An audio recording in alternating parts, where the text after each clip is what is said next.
سیدنا ابو بکر صدیق رضی اللہ تعالی عنہ کا دور آیا، کہا سالی آ گئی ہے، کھانے پینے کا کچھ نہیں ہے۔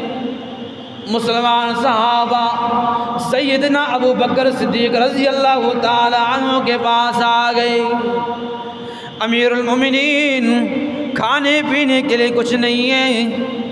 امیر المومنین فرمانے لگے صبر کر لو، شام تک اللہ کچھ بندوبست کر لیں گے۔ اور حضرت عثمان غنی رضی اللہ تعالی عنہ کا 100 اونٹوں کا قافلہ غلے سے بھرا ہوا مدینے کی طرف آ رہا ہے۔ بڑے کے بڑے تجار مدینہ المنورہ کے اندر جو موجود تھے حضرت عثمان غنی کے گھر پہنچ گئے، دروازے کو دستک دی، حضرت عثمان غنی باہر آ گئی۔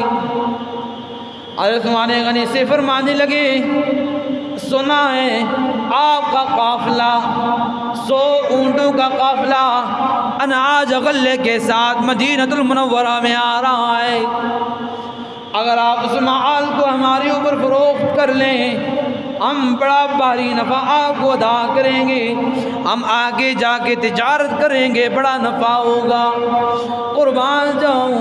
حضرت عثمان غنی فرمانے لگے او مدینہ کے تجار تم مجھے کتنا نفع ادا کرو گے؟ کسی نے کہا ہم 1 کے بدلے 2 ادا کریں گے، کوئی چیز 1 روپے کی ہے ہم 2 میں خریدیں گے۔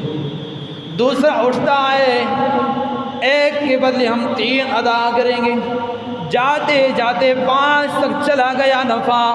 حضرت عثمان غنی فرمانے لگے نہیں مجھے اس سے بھی بڑا نفع مل رہا ہے، اگر تم اس سے بھی بڑا نفع مجھے دینے کے لیے تیار ہو، تمہیں بیچنے کے لیے تیار ہو، نہیں ہو تو میں نہیں بیچ سکتا آپ لوگوں پہ، قربان جاؤں۔ حضرت عثمان غنی رضی اللہ تعالی عنہ اپنا مال ان پہ نہیں بیچتے بلکہ آرڈر کر دیتے ہیں، حکم نامہ جاری کر دیتے ہیں کہ 100 اونٹوں کا جو قافلہ آیا ہے مدینہ کے غریب فقراء مساکین میں خرچ کر دیجیے، تقسیم کر دیجیے۔ اور کیا فرماتے ہیں او مدینہ تجار آپ تو مجھے 1 کے بدلے 5 تک چلے گئے ہو، لیکن وہ اتنا کریم میرا مالک ہے، وہ 1 کے بدلے مجھے 10 دے گا، اگر میرا اخلاص بڑھتا گیا تو 1 کے بدلے 70 میرا مالک مجھے ادا کرے گا۔